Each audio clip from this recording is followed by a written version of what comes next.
Sometimes the truth lies buried beneath our feet, waiting for someone brave enough to dig. For 10 years, a family's disappearance haunted the town of Bitter Springs, their fate a mystery that folks had long stopped whispering about. John Slater was a simple horsebreaker, a man who understood animals better than most understood people. When he bought 3 stubborn donkeys at auction, he figured they'd be like any other ornery creatures he'd trained over the years. But these animals had a secret they desperately needed to share. Every single time John rode near the dry creek bed, they'd panic and drag him toward the same patch of dirt. What could make 3 animals act so strange for so long? Before we jump back in, tell us where you're tuning in from, and if this story touches you, make sure you're subscribed because tomorrow I've saved something extra special for you. The morning sun broke across the eastern ridge just as John Slater stepped out onto his porch, coffee cup warming his calloused hands. The air carried that particular bite of early autumn in Montana, crisp enough to see your breath, but holding the promise of a warm afternoon. He stood there in his worn flannel shirt and faded jeans, taking in the view that had greeted him for the better part of 30 years. His ranch wasn't much to speak of. 80 acres of scrubland with a weathered barn, a modest house his grandfather built in 1928, and a series of corrals that had seen better days. But it was his, paid for with sweat and patience, and that meant something. The screen door creaked behind him, a sound he'd been meaning to fix for months, but had come to find comforting in its familiarity. In the nearest corral, his 3 current clients, a paint mare, a sorrel gelding, and a young buckskin with trust issues, stood watching him, with the kind of quiet expectation that comes from routine. Animals had always made more sense to John than people. They didn't lie, didn't pretend to be something they weren't. If a horse was scared, you saw it in every line of their body. If they trusted you, you felt it in the way they'd rest their weight against your shoulder. John Slater had earned his reputation the hard way, one difficult horse at a time. Folks from 3 counties over brought him their problem animals. The biters, the kickers, the ones who'd been ruined by rough handling or born with a wildness that needed understanding rather than breaking. He never advertised, never needed to. Word of mouth carried his name from ranch to ranch, barn to barn. That Slater fellow has a gift, they'd say. Takes his time, never forces it. Got a way about him that settles even the most troubled horse. The truth was simpler than any gift. John had learned patience from his father, a tall, quiet man who taught him that animals respond to calm consistency, not domination. The old leather training halter still hung in the barn, cracked and darkened with age and oil from countless hands. His father had used that halter on dozens of horses, and John had watched him work magic with nothing more than soft words and steady pressure. When his father passed 15 years ago, John had retired the halter, hanging it on a nail where he could see it every morning. It reminded him who he was, where he came from, and what mattered. The last 5 years had been lonely ones. Margaret's death from cancer had hollowed out the house in ways he was still discovering. They'd never had children, something they'd both wanted. But the good Lord had decided otherwise. Now, at 57, John found himself wondering what would happen to this place when he was gone. Who would remember the work done here? The horses saved from bad situations, the careful preservation of his father's methods. These were thoughts that came in the quiet hours, the kind of reflections a man of his years couldn't avoid. Money had gotten tight. The ranch work alone wasn't enough anymore, not with feed prices climbing and the truck needing a new transmission he couldn't quite afford. He'd started taking any training job that came along, even the ones that barely covered expenses. Pride was a luxury he could no longer maintain. The mortgage was paid off at least, but property taxes and basic upkeep consumed what little income he generated.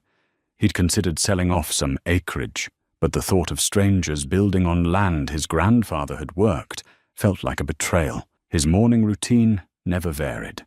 After coffee on the porch, he'd walk the fence line, checking for damage from the previous night. Deer liked to push through near the northeast corner, and last winter, a fallen pine had taken out 20 feet of wire he'd had to replace. The physical work felt good, kept him strong and purposeful. By 7 o'clock, he'd be in the barn, feeding and checking on whichever horses were currently in his care. This particular morning, the paint mare nickered softly as he approached with hay. She'd arrived 3 weeks ago, terrified of ropes after someone had used one to drag her into a trailer. John had spent patient hours just sitting in her corral, letting her investigate him on her own terms. Yesterday, she'd finally allowed him to loop a soft cotton lead around her neck. Small victories, but they added up to transformation, given enough time. "Morning, lady," he said quietly, distributing hay between the 3 corrals. "We'll try the halter today.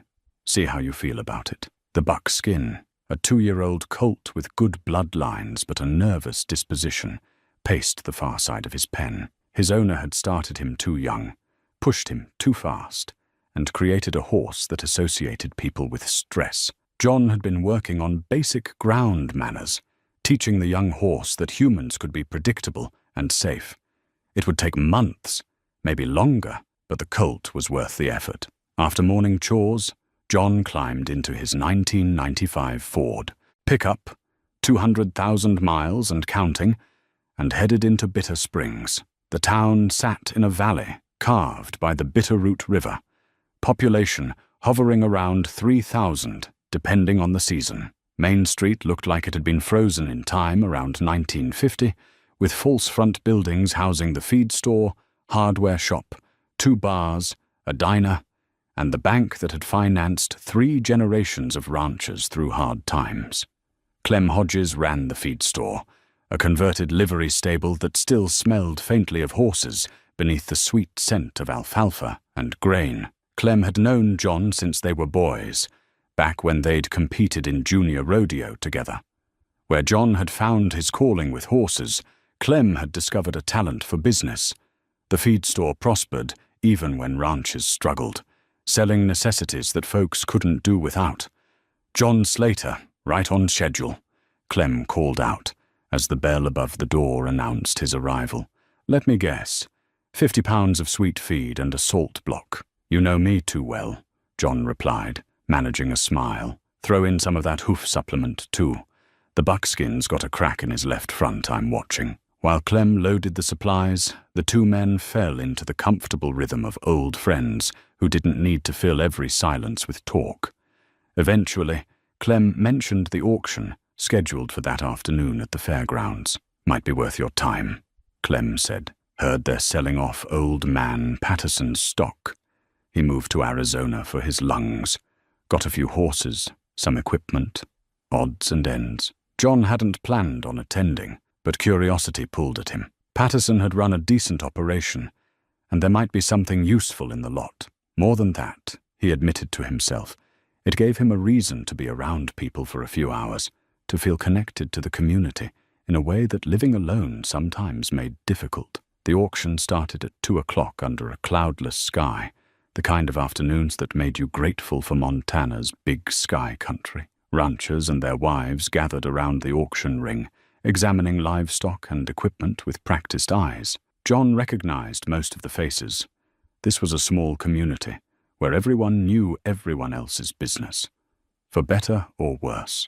Mayor Garrison Webb stood near the auctioneer's platform, shaking hands and smiling that politician's smile he'd perfected over the years. Webb had been mayor for the past 8 years, winning in a landslide both times he'd run. Before politics, he'd worked as a guide, leading hunting parties and tourists through the mountains. Smart investments in real estate during the boom years had made him wealthy, and he'd used that wealth to position himself as Bitter Springs' leading citizen. He'd donated money for a new school gymnasium, sponsored the 4th of July celebration, and made sure his name appeared on every civic improvement. John had always found Webb a bit too smooth, too calculated in his generosity, but he kept those opinions to himself. The man had never done him any harm, and in small towns, you learned to get along with people, even if you didn't particularly care for them. The auction moved through its lots with efficient speed. horses sold for decent prices, tack and equipment found new owners, and John watched with the detachment of someone who couldn't afford to bid. Then the auctioneer brought out 3 donkeys, 2 jennies and a jack, all of them looking rough and underfed. "Now, I'll be honest with you folks," the auctioneer said with a laugh. "These 3 are a package deal, and they're more trouble than they're worth, but somebody might find a use for them. Let's start the bidding at $50 for all 3. Silence greeted the offer. Donkeys weren't popular in cattle country, seen as stubborn and difficult. These 3 looked particularly unpromising. Shaggy coats, overgrown hooves, and a wildness in their eyes that suggested they'd been neglected for some time. Something in John stirred as he looked at them. Maybe it was the way they huddled together, seeking comfort from each other. Maybe it was the challenge of taking on animals everyone else had dismissed. Or maybe it was simply that he saw himself in their abandonment, undervalued, overlooked, but still possessing worth if someone took the time to look. $50, John heard himself say. The auctioneer looked relieved. "Sold to John Slater. And good luck to you, John. You're going to need it." Laughter rippled through the crowd, good-natured, but tinged with the certainty that he'd just made a foolish purchase. John paid his $50 and arranged to pick up the donkeys the following morning. Driving home, he wondered what Margaret would have said about this impulse. She'd had a soft spot for strays, too, whether animal or human. Maybe that's why they'd been so well matched. That evening, as the sun painted the western sky in shades of orange and purple, John stood in his barn preparing a corral for the new arrivals. Doc Brennan, the local veterinarian, stopped by with some vaccination supplies John had ordered. "Heard you bought Patterson's donkeys," Doc said, his weathered face creasing into a grin. "Those animals have been passed around for years. Nobody can do anything with them." "Figured they deserved a chance," John replied. "How bad can they be?" Doc Brennan shook his head. "Patterson got them in a trade about 5 years ago. Couldn't train them worth a damn. Before that, they belonged to the Morrison place. And before that, well, nobody remembers. They've got a reputation for being impossible. Won't load in a trailer without a fight, won't take a halter, won't let you trim their feet. Stubborn doesn't begin to describe it. Every animal can be reached," John said with more confidence than he felt. "Just takes the right approach. Your funeral," Doc said. But his tone was affectionate. "If anyone can gentle them, it's you. Just don't expect miracles." After Doc left, John sat on his porch as darkness settled over the ranch. Crickets sang in the grass, and somewhere in the distance, a coyote called to its mate. The stars emerged one by one, filling the sky with ancient light. These were the moments when the loneliness pressed hardest, when the empty chair beside him seemed to echo with Margaret's absence. But tomorrow would bring new challenges, new purposes, 3 donkeys that nobody wanted, and a man who'd built his life on patience and second chances. It seemed like a fitting match. John finished his coffee, rinsed the cup in the kitchen sink, and headed to bed. Morning would come early, as it always did, and with it the next chapter of a story he couldn't yet imagine. In town, lights glowed in the windows of the houses along Main Street. Mayor Webb's home, the finest in Bitter Springs, sat on a hill overlooking the valley. Inside, the mayor poured himself an expensive whiskey and gazed out at the town he'd helped build into prosperity. Everything had worked out exactly as he'd planned, and his past was buried deep enough that it would never surface. Some secrets, he believed, were meant to stay hidden forever. He had no way of knowing that 3 animals had been waiting a decade to prove him wrong. The morning arrived with a blanket of fog that clung to the valley floor like cotton batting. John was already at the fairgrounds by 7, his trailer hitched and ready. The 3 donkeys stood in a temporary pen, watching his approach with intelligent, wary eyes. Up close, they looked even more neglected than he'd first thought. Their hooves curled upward at the tips, indicating months without proper trimming.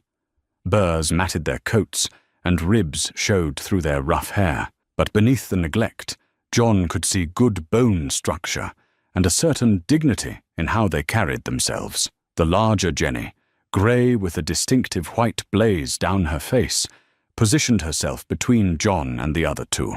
Protective behavior, he noted. The second Jenny was smaller, a rich brown colour, with gentle eyes that held a sadness John recognized. The Jack stood at the back, black as coal with a white muzzle, his ears constantly swivelling to track every sound. They moved as a unit, never more than a few feet apart from each other. Loading them took 2 hours and the help of 3 fairground workers. The donkeys resisted with a determination that went beyond normal animal stubbornness. They braced their legs, backed away from the ramp, and vocalized their displeasure with braying that echoed across the empty fairgrounds. But John knew how to read animals, knew when to press and when to give them space. Eventually, with patience and a trail of sweet feed, he coaxed all 3 into the trailer. The drive back to the ranch took 20 minutes along winding country roads. John kept the speed down, talking softly to the animals through the open rear window of the truck cab. "It's all right now," he said. "You're going to a place where somebody gives a damn about you. That's worth something, isn't it?" Unloading proved easier than loading. The donkeys practically burst from the trailer, clearly relieved to have solid ground beneath their feet again. John guided them into the corral he'd prepared, made sure they had fresh water and hay, then stepped back to observe. This was his standard approach: give new animals time to settle, to understand they were safe, before attempting any real work. For the rest of that day and the next, John simply went about his regular routine, allowing the donkeys to adjust to their new surroundings. He worked with the paint mare, who finally accepted a halter without fear. He exercised the buckskin on a long line, building the young horse's confidence through repetition and calm handling. Between sessions, he'd lean against the donkey's corral fence, speaking to them in that low, steady voice he'd inherited from his father. "You 3 have a story, don't you?"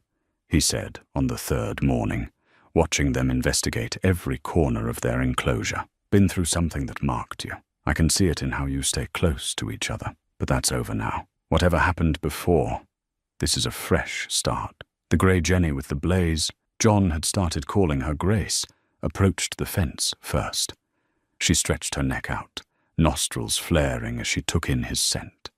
When he didn't move, she came closer, eventually allowing him to scratch behind her ears. Small victories. The brown Jenny, whom he'd named Hope, for reasons he couldn't quite articulate, followed Grace's lead within the hour. The black Jack, steadfast, remained cautious, but watched everything with those intelligent eyes. By the end of the first week, John had made real progress.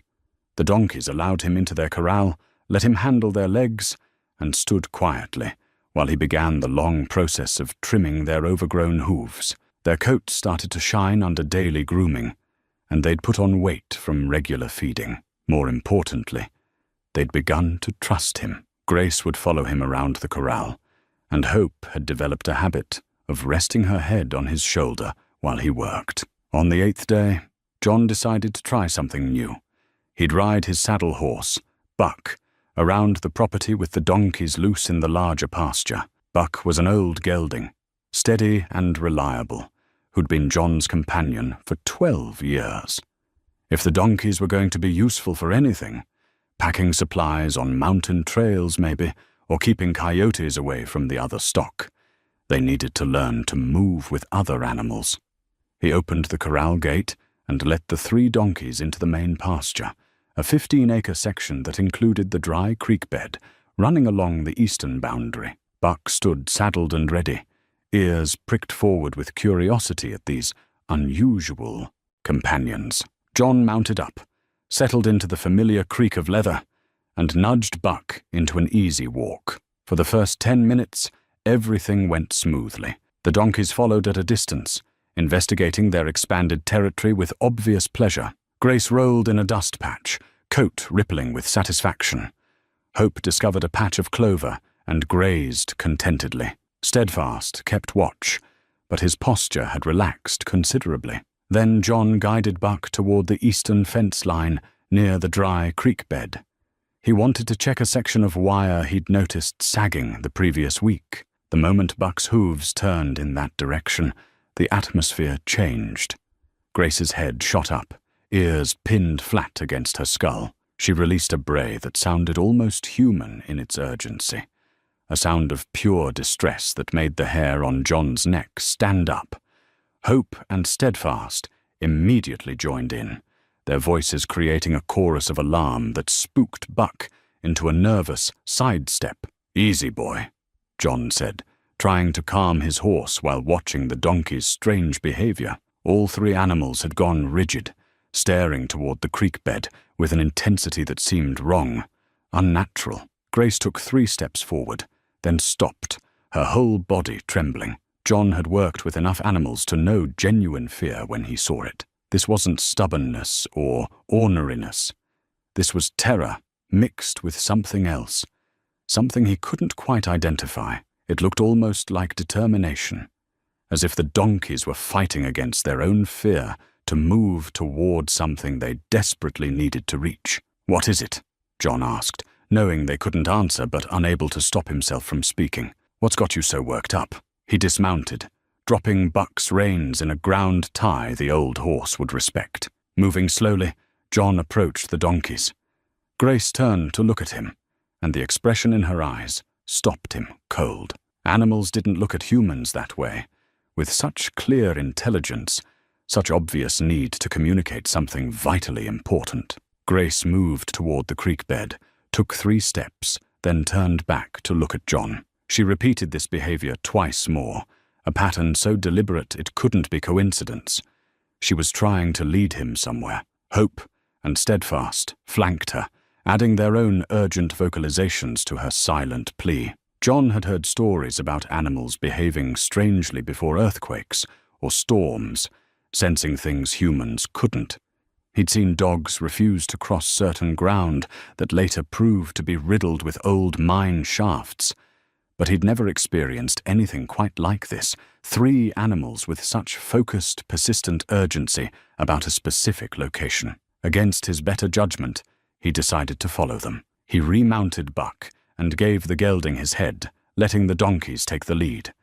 They moved directly toward the dry creek bed, their earlier fear seemingly overridden by whatever drove them forward. When they reached the edge, where summer-dried grass gave way to sand and scattered rocks, they stopped. Grace walked to a spot about 20 yards from where John sat on Buck. There was nothing remarkable about the location, just a slight mound of dirt and some scrub brush, indistinguishable from a dozen other spots along the creek. But Grace planted herself there and refused to move. She pawed at the ground with her front hoof, sending up small clouds of dust. Hope joined her, both animals now digging at the earth with increasing agitation. Steadfast came to John, something he'd never done before. The black Jack walked right up to Buck's side and grabbed John's leather chaps in his teeth, not biting but holding firm, tugging with clear purpose. He was trying to pull John toward the spot where the jennies dug. "All right," John said, more disturbed than he wanted to admit. "All right, I'm coming." He dismounted again and let Steadfast lead him forward, the donkey still gripping his chaps. When they reached the mound, the Jack finally released his hold and stepped back, waiting. All 3 donkeys stood in a semicircle around that unremarkable patch of ground, their bodies tense with expectation. John looked down at the dirt, then back at the animals. Their behavior had gone far beyond anything he could explain through normal understanding of livestock. These weren't simple creatures reacting to instinct. They were trying to tell him something, show him something that mattered desperately to them. The rational part of his mind said to leave it alone, to guide the animals away from whatever spooked them and forget this ever happened. But another part, the part that had spent a lifetime learning to listen to what animals couldn't say with words, told him this was important. These 3 donkeys had been waiting for someone to understand, to pay attention, to finally see what they'd been trying to show people for years. John walked back to Buck and retrieved the small folding shovel he kept in his saddlebag for clearing trail obstacles. He'd dig down a few feet, prove to the donkeys there was nothing there but dirt and rocks, and put an end to this strange episode. It was probably a dead coyote or a hibernating snake that had them worked up. Nothing that warranted this level of distress. The sun had climbed higher, warming his back as he returned to the spot. The 3 donkeys watched him with an intensity that felt almost human. John pushed the shovel into the dry earth, felt it bite through the packed soil, and began to dig. He expected to hit bedrock within a few feet.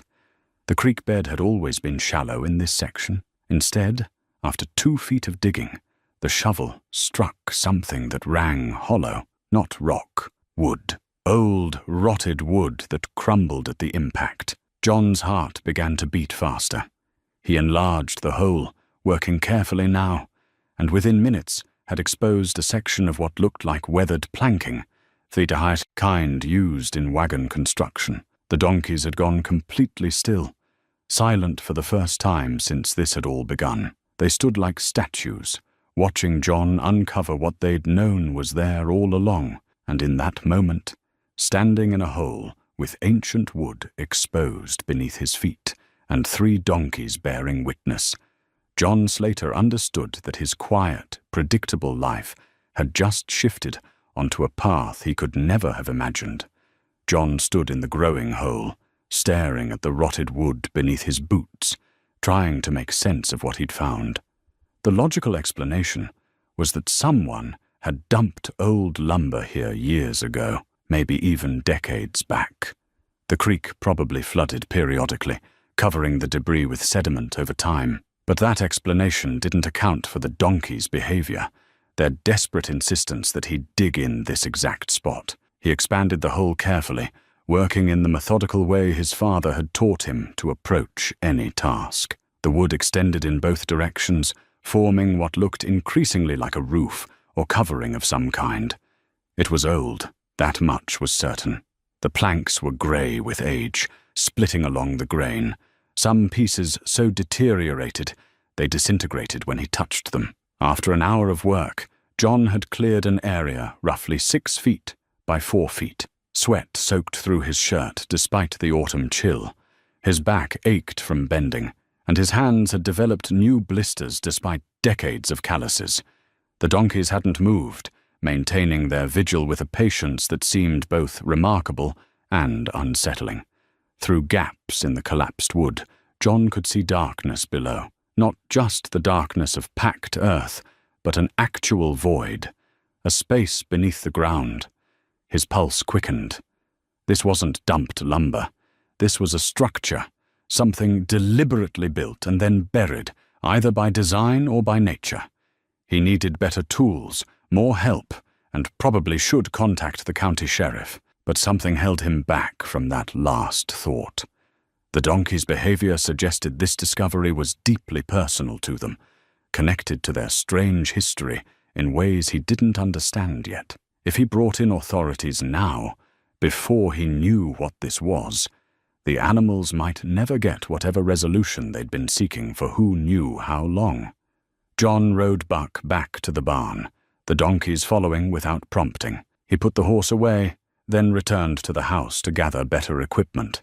A proper shovel, his pickaxe, work gloves, and a flashlight. He also grabbed a canteen of water and some beef jerky. Whatever this was, he was committed to uncovering it. By early afternoon, he'd cleared away most of the rotted wood. What emerged was unmistakable. A wagon, or what remained of one, buried approximately 8 feet below the current ground level. The wood roof had been the canvas covering, supported by bows that had collapsed inward. The wagon bed itself seemed relatively intact, protected by the earth that had covered it. John rigged a simple pulley system using rope and a sturdy fence post, then carefully lowered himself into the excavation. The smell hit him immediately. Old, musty air that hadn't circulated in years, mixed with something else, something organic and long decayed.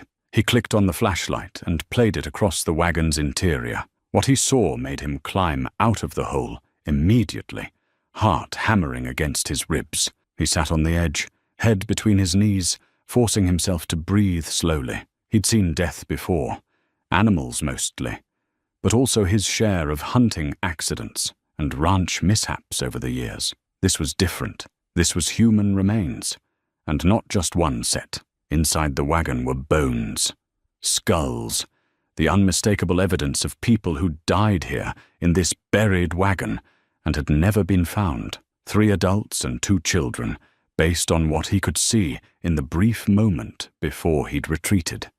His mind raced through possibilities. A tragedy during a creek flood? A family caught in a flash storm and buried alive? But wagons didn't bury themselves 8 feet down. This had been deliberate. The donkeys stood at the edge of the hole, looking down at him. Grace made a soft sound, not quite a bray, more like a question. In her eyes, John saw something that looked like relief mixed with sorrow. These animals knew. Somehow they'd known all along what was buried here. He needed to contact Sheriff Morrison. There was no avoiding it now. This was a crime scene, or at the very least, a historical tragedy that needed proper investigation. But first, John needed to understand more. He forced himself to descend into the hole again, this time prepared for what he'd find. The wagon interior had been surprisingly well preserved by the dry Montana soil. Among the bones and rotted fabric, John could make out personal belongings. A woman's hair comb, still showing traces of tortoise shell. A child's toy, carved from wood in the shape of a horse. Cooking implements, a cast-iron pan, some tin cups. These people had been traveling, clearly heading west like so many others in the 1800s. In the corner, wedged between the wagon bed and what remained of a trunk, John spotted something that had survived the years remarkably well. A leather-bound journal, protected from moisture by its position and the oilcloth someone had wrapped around it. His hands trembled as he carefully extracted it from its resting place. The leather was stiff and cracked, but intact. John carried it out of the hole and sat in the grass, the 3 donkeys gathering around him like concerned family members. He opened the journal with extreme care, mindful that the pages might crumble at his touch. The first page bore an inscription in careful, faded handwriting. The Travel Journal of Thomas Brennan, April 1884. The date made John's breath catch. 1884. These people had been here, buried, and forgotten for over 140 years. The name Brennan seemed familiar, tugging at his memory, but he couldn't quite place why. He turned pages slowly, reading entries that documented a family's journey west. Thomas Brennan, his wife, Sarah, their 2 children, Emma and James, and Sarah's brother, Robert. They'd sold their farm in Missouri, converted everything to gold and cash, and set out for Montana Territory, with dreams of starting a ranch where land was still affordable and opportunity abundant. The entries grew increasingly excited as they neared their destination. Thomas wrote about hiring a guide in the last town before Bitter Springs, a young man named Garrison who knew the territory and promised to lead them safely through the mountain passes. He seems capable and honest, Thomas had written, charges a fair rate and knows these mountains like the back of his hand. John felt cold spread through his chest. Garrison. The guide's name was Garrison. Mayor Garrison Webb had worked as a guide before entering politics, but that would make him, John did quick math, around 70 now, if he'd been a young man in 1884. The timeline was wrong. Unless... He flipped through more pages, heart racing now. The final entries grew darker. Thomas wrote about Garrison leading them off the main trail, claiming he knew a shortcut. The guide had become increasingly nervous, looking over his shoulder, asking strange questions about their finances and whether anyone knew their exact route. The last entry, written in a shaking hand that suggested haste or fear, was dated June 15th, 1884. Garrison has led us into a box canyon. There is no way forward, and he blocks the way back. Sarah is frightened. The children sense our fear. I do not know his intentions, but I fear we have made a terrible mistake trusting this man. If anyone finds this journal, Know that we were the Brennan family of Springfield, Missouri, and we meant no harm to anyone. We only wanted—" The entry ended mid-sentence. Whatever happened next had prevented Thomas Brennan from finishing his final written thoughts. John's hands shook as he closed the journal. Doc Brennan, the veterinarian. His last name was Brennan. Could there be a connection? He needed to talk to Doc, needed to understand the family history. But first, he had to process what this journal was saying. If he was reading this correctly, and if the guide named Garrison was who John suspected, then Mayor Garrison Webb hadn't made his fortune through smart investments and hard work.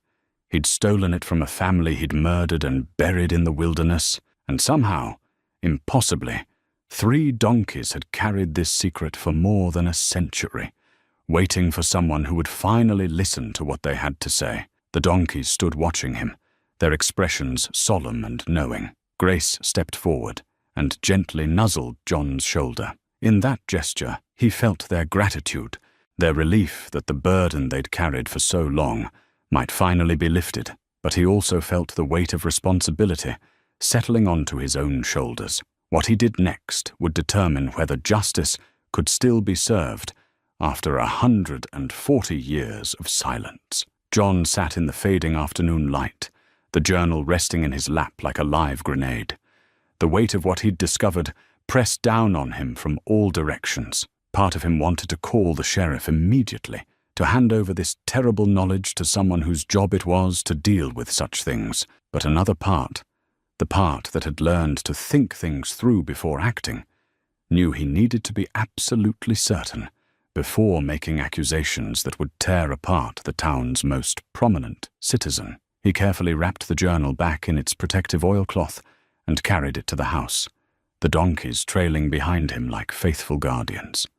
Inside, he placed it on the kitchen table and forced himself to eat something. Though food tasted like sawdust in his mouth, his mind kept returning to the bones in that wagon, to the children who died without knowing why, to parents who trusted the wrong person with their family's safety. After eating, John pulled out his laptop, a concession to modern life he'd made reluctantly a few years back, and began searching for information about the Brennan family. Historical records for 1880s Montana territory were spotty at best, but he found references to missing persons cases that had never been solved. The Brennan family was mentioned in a newspaper article from 1885, listed among several groups who'd disappeared while traveling west. The article noted they'd left Missouri with substantial assets, intending to purchase land in Montana. Then he searched for Garrison Webb. The mayor's official biography, posted on the town website, claimed he was 62 years old, born in 1963. That would have made it impossible for him to be the guide who'd led the Brennans to their deaths.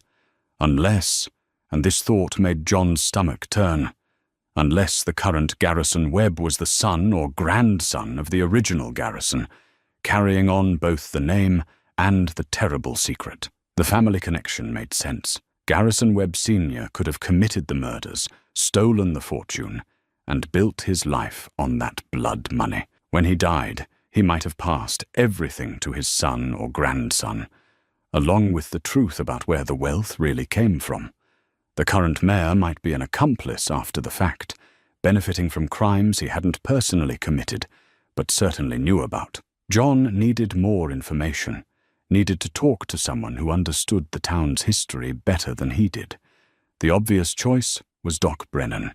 If the murdered family had any surviving descendants, Doc might be one of them, though he'd never mentioned any connection to people who'd disappeared in 1884. Then again, why would he? Most folks didn't know their family trees back that far, especially when branches had been cut off by tragedy. The phone call went to voicemail.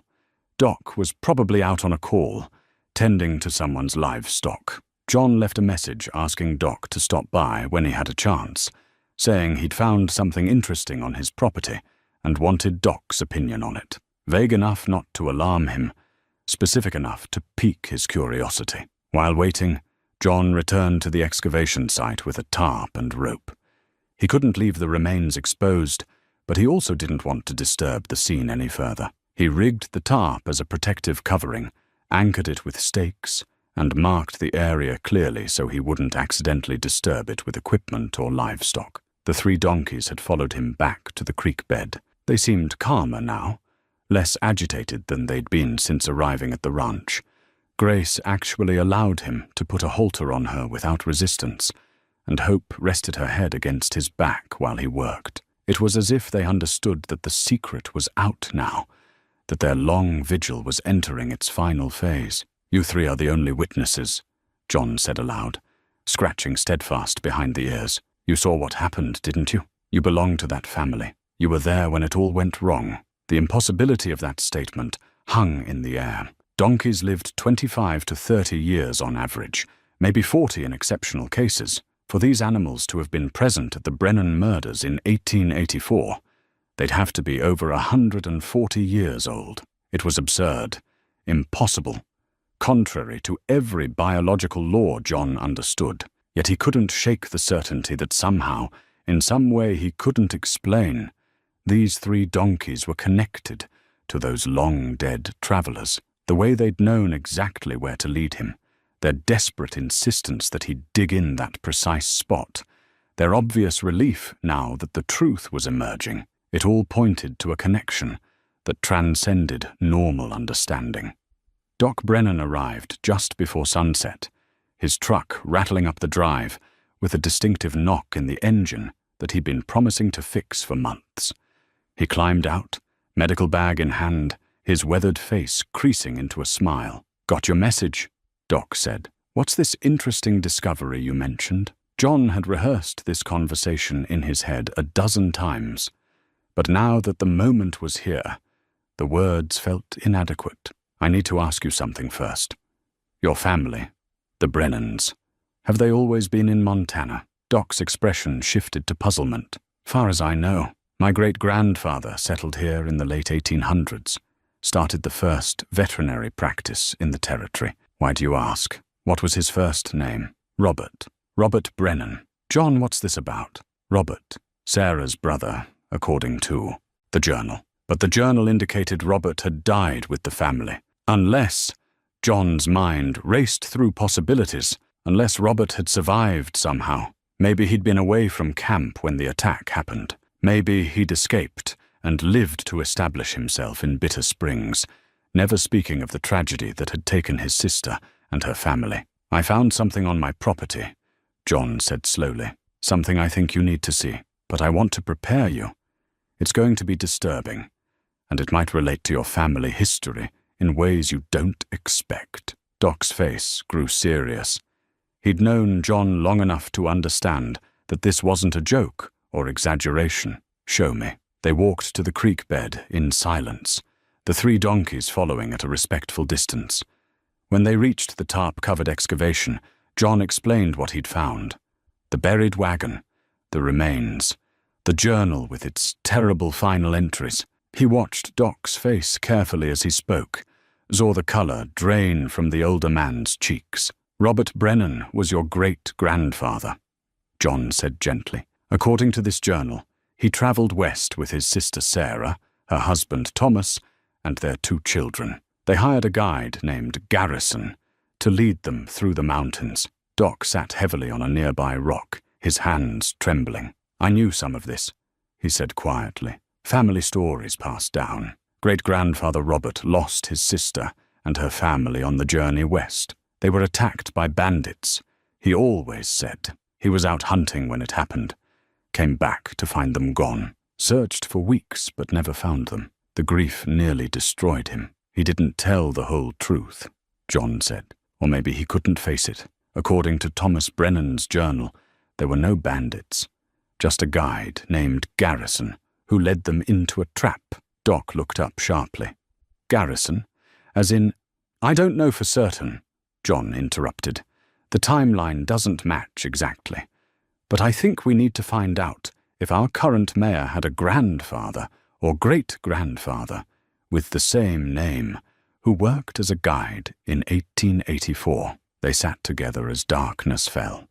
2 men separated by years, but united by a mystery that connected their families across more than a century. The donkeys stood nearby, patient guardians of truth finally being brought to light. And somewhere in town, Mayor Garrison Webb went about his evening routine, unaware that the past he thought safely buried was about to rise from the earth and demand accounting. The next 3 days passed in a blur of research and careful planning. Doc Brennan, once he'd recovered from the initial shock, proved to be an invaluable ally. Together, they combed through county records, old newspapers on microfilm at the library, and genealogical databases. What they found painted a disturbing picture that grew clearer with each piece of evidence. Garrison Webb Sr. had indeed worked as a guide in the 1880s, establishing himself in Bitter Springs around 1885, just 1 year after the Brennan family disappeared. Property records showed he'd purchased a substantial parcel of land that same year, paying in gold coin. For a man who'd been working as a guide, a profession that rarely generated significant wealth, the sudden acquisition of property raised questions no one had thought to ask at the time. Garrison Sr. had married in 1886 and had one son, Garrison Jr., born in 1887. That son had followed in his father's footsteps, working initially as a guide before transitioning into land speculation. He'd had his own son, the current mayor, in 1963. 3 generations of Garrison Webbs, each building on the prosperity established by the first. The family's rise to prominence had been gradual but steady. Garrison Sr. had been well respected, known for his knowledge of the territory and his business acumen. His son had expanded the family holdings through shrewd investments. The current Garrison Webb had taken the family name into politics, presenting himself as a pillar of the community with deep roots in Bitter Springs history. What none of the official records mentioned, what had been carefully erased or never recorded, was how that initial prosperity had been funded. The Brennan family had carried their life savings with them. $10,000 in gold and currency, according to Thomas Brennan's journal entries. In 1884, that represented a small fortune, more than enough to buy land and establish a comfortable life. John and Doc sat in John's kitchen on the 3rd evening, documents spread across the table like pieces of a puzzle, finally coming together. The journal lay open to Thomas Brennan's final entry, a silent accusation written in fading ink. "We need to contact the authorities," Doc said, not for the first time. "This is evidence of murder. I don't care how long ago it happened. There's no statute of limitations on murder." "I know," John replied, "but we need to be smart about this. Garrison Webb has influence in this county. The sheriff goes to his Christmas parties. The judge plays golf with him. If we go public with this before we have everything documented, before we're absolutely certain he could make it all disappear." "How do you make bones disappear?" Doc asked. "How do you explain away a journal written by one of the victims? He'll claim it's a hoax. He'll say we fabricated evidence to discredit him. Without DNA testing to prove those remains are actually the Brennan family, without more evidence connecting his great-grandfather to the crime, it becomes our word against his reputation." Doc nodded slowly, seeing the logic even as it frustrated him. "So, what do we do?" John had been thinking about this for 3 days, turning the problem over in his mind during every quiet moment. "We need to find out if Garrison Webb knows about his family's history. If he's been benefiting from stolen wealth his whole life, he might have documentation his great-grandfather left behind. Letters, a confession, something that proves the connection. And we need physical evidence from the crime scene that's irrefutable." "You want to search the mayor's house?" Doc looked shocked. "John, that's breaking and entering. That's illegal." "So was murder," John replied quietly. "So was stealing from a family and leaving their children to die. I'm not saying we rush into anything, but we need leverage before we go public, and that means knowing what cards Webb is holding." Before Doc could respond, headlights swept across the kitchen window. A vehicle was coming up the drive, unusual for this time of evening. John moved to the window and felt his stomach drop. Mayor Garrison Webb's distinctive black Lincoln Town car sat in his driveway, and the mayor himself was climbing out. "He's here," John said. "Webb is here." Doc moved to the table, quickly gathering up the documents and journal. "Hide these. Now." They worked fast, stuffing papers into drawers and cabinets. John grabbed the journal and shoved it into the freezer, beneath a package of venison. It wasn't a perfect hiding place, but it would have to do. By the time Webb knocked on the door, the kitchen looked normal. Just two men having coffee on an ordinary evening. John opened the door, working to keep his expression neutral. "Mayor Webb, this is unexpected." Webb's smile was practiced and warm, the expression of a man comfortable with his position in the community. "John, I apologize for the late visit. I was driving back from a meeting in Helena and thought I'd stop by. I heard you bought some donkeys at the Patterson auction, and I wanted to see how you were managing with them." Everything about the statement seemed innocuous, but alarm bells rang in John's head. Why would the mayor care about 3 cheap donkeys? How had he even heard about the purchase? And why drive out of his way to check on them? "They're settling in fine," John said carefully. "Learning to trust people again." "Excellent, excellent." Webb's eyes swept past John into the kitchen, where Doc sat at the table. "Evening, Doc. How are things at the clinic?" "Busy as always," Doc replied, his voice carefully controlled. "Calving season keeps me running." Webb turned his attention back to John. "Those donkeys have quite a history, you know. Been passed around for years. Nobody could do anything with them. Strange animals. Almost like they're possessed or something." He laughed, but there was something forced about it. "You know where they came from originally?" "Can't say I do," John said, meeting Webb's eyes directly. "Does it matter?" "Probably not. Just curious.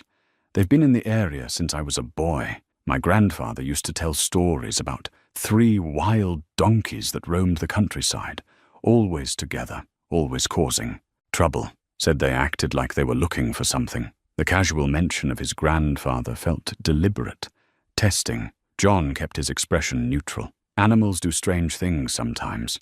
I've seen horses that wouldn't cross certain ground, dogs that barked at empty corners. Probably nothing supernatural about it." "Of course not." Webb smiled again. "Well, I won't keep you. Just wanted to check in, see how things were going. If you have any trouble with those animals, let me know. I have connections with animal control, wildlife services. We could arrange to have them relocated if they prove too difficult." "I appreciate the offer," John said, "but I think we'll be fine." After Webb left, John and Doc stood in silence, watching the Lincoln's taillights disappear down the road. Finally, Doc spoke, his voice shaken. "He knows something. The way he talked about those donkeys, about his grandfather, that wasn't casual conversation." "No," John agreed. "That was a warning. He's been watching, probably heard about me digging out by the creek bed. Maybe someone saw me and mentioned it in town. He came here to gauge how much we know and to remind us of his power." "What do we do now?" John moved to the freezer and retrieved the journal, holding it like the precious evidence it was. "Now we move faster. We document everything. We get those remains properly examined, and we find whatever evidence Webb's family kept. Because he just confirmed what I suspected. The current mayor knows exactly what his great-grandfather did, and he's willing to protect that secret." The 3 donkeys stood in their corral, visible through the kitchen window. Even in darkness, John could sense their watchfulness, their patient determination. They'd waited over a century for justice. He wouldn't let them down now. In town, Garrison Webb sat in his study, a glass of bourbon in hand, staring at old photographs on his desk. One showed his great-grandfather, Garrison Sr., standing proudly in front of the house he'd built with stolen gold. The mayor touched the photograph with one finger, his expression troubled. The past, he realized, wasn't as safely buried as he'd always believed. And those damned donkeys! His grandfather had tried to kill them 3 times, but they'd always escaped. Now they'd led someone to the wagon. It was time to take more direct action. John barely slept that night. Every sound from outside, the wind rattling the barn door, a coyote's distant call, the creak of settling wood, had him reaching for the shotgun he'd placed beside the bed. Webb's visit had changed everything, escalating the situation from historical mystery to present danger. A man didn't drive out of his way late at night to check on donkeys unless those animals represented a threat to something he valued. By first light, John was already up, checking on the donkeys and the covered excavation site. Everything appeared undisturbed, but he couldn't shake the feeling of being watched.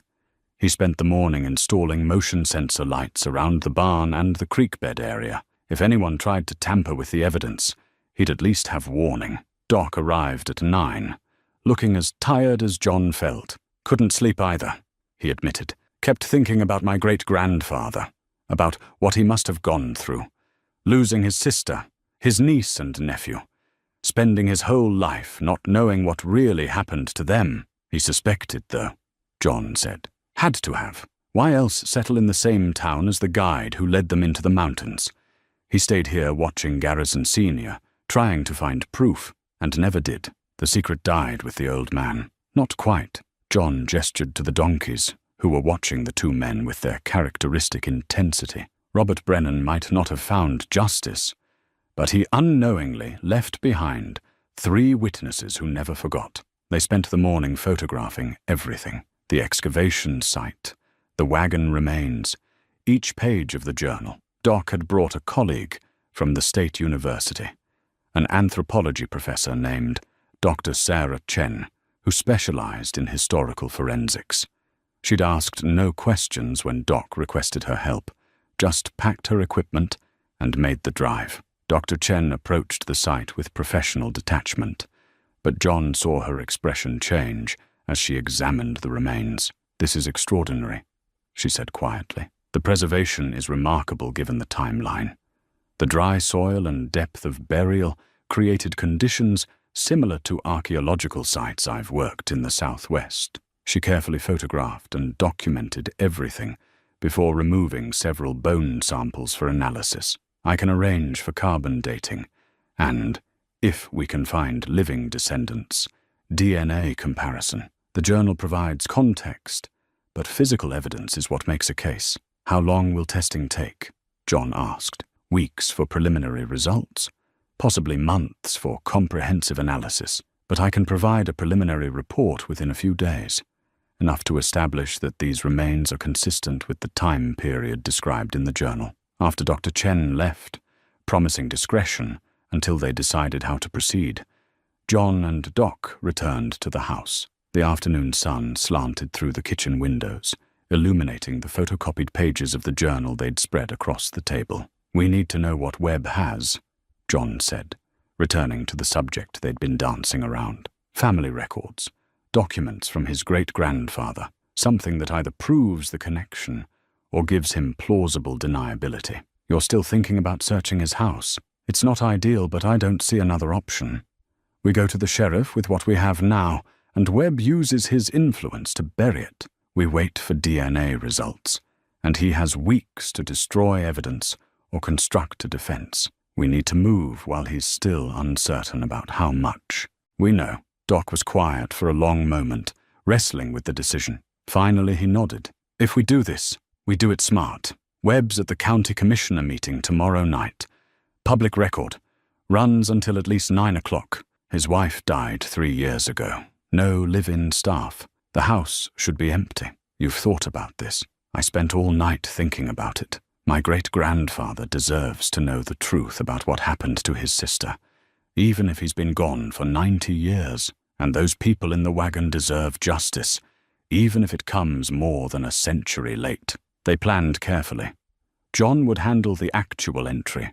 His military service in the 90s had included some training he preferred not to think about, but could apply here. Doc would serve as lookout and driver. They'd wear gloves, take only photographs of anything they found, and be in and out within 30 minutes. The next evening arrived too quickly. John felt the familiar pre-mission tension he remembered from his army days, the combination of focused alertness and controlled fear.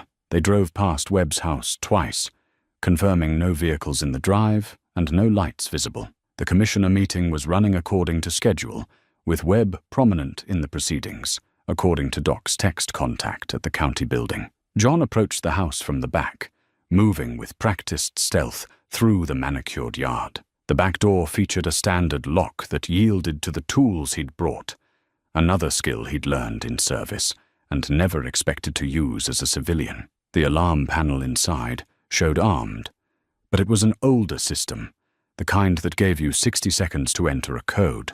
John clipped the phone line, silencing the automatic call-out, then carefully pried open the panel and disconnected the backup battery. Not elegant, but effective. The house interior was exactly what he'd expected. Expensive furnishings, Western art on the walls, everything tasteful and curated to project success and permanence. He moved quickly through the first floor, looking for a study or office.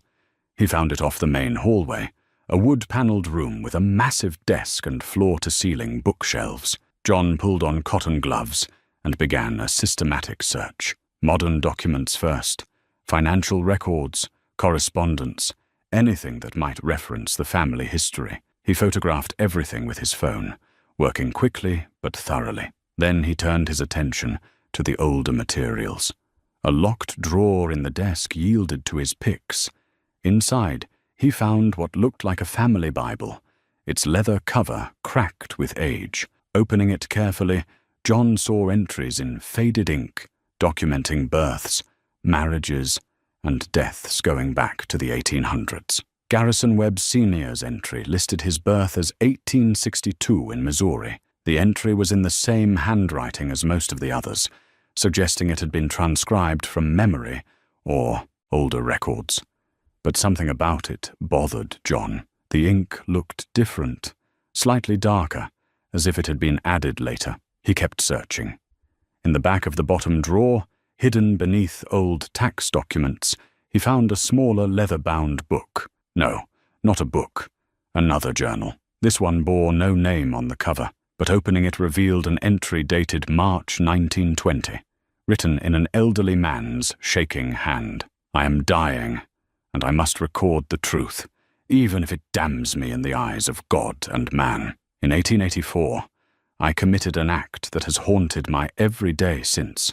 I led the Brennan family to their deaths for money, and I have built my life on their blood." John's hands trembled as he photographed each page. This was it, the confession they needed. Garrison Sr. had written it all down in his final days. How he'd guided the Brennans into an isolated canyon.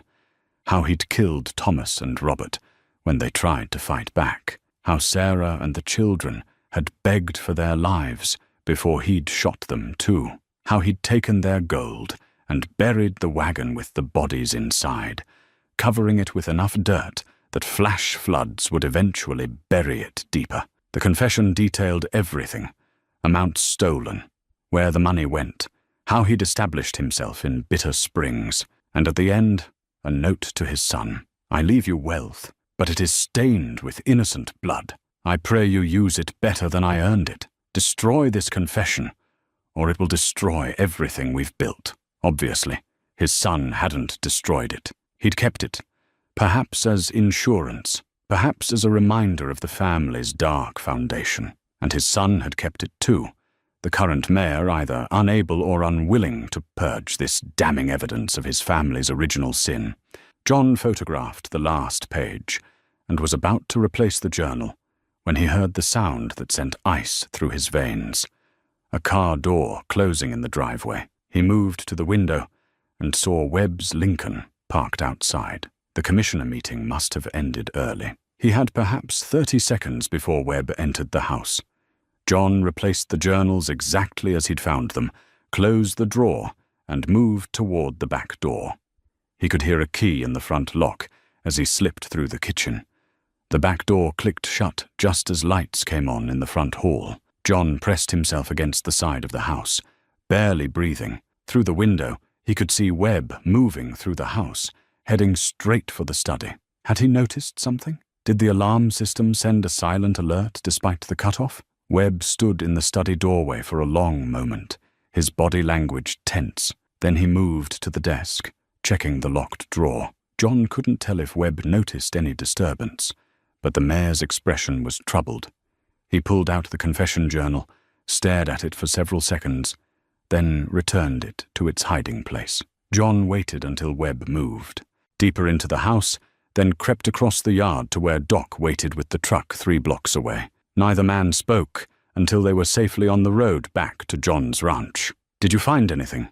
Doc finally asked. "Everything," John replied. "We found everything we need." But as he described the confession journal and the photographs on his phone, a new problem became clear. They had evidence, solid evidence, but it was obtained illegally. A defense attorney would have it thrown out in seconds. They needed another approach, a way to use what they'd learned without revealing how they'd learned it. The solution, when it came to John, was both simple and risky.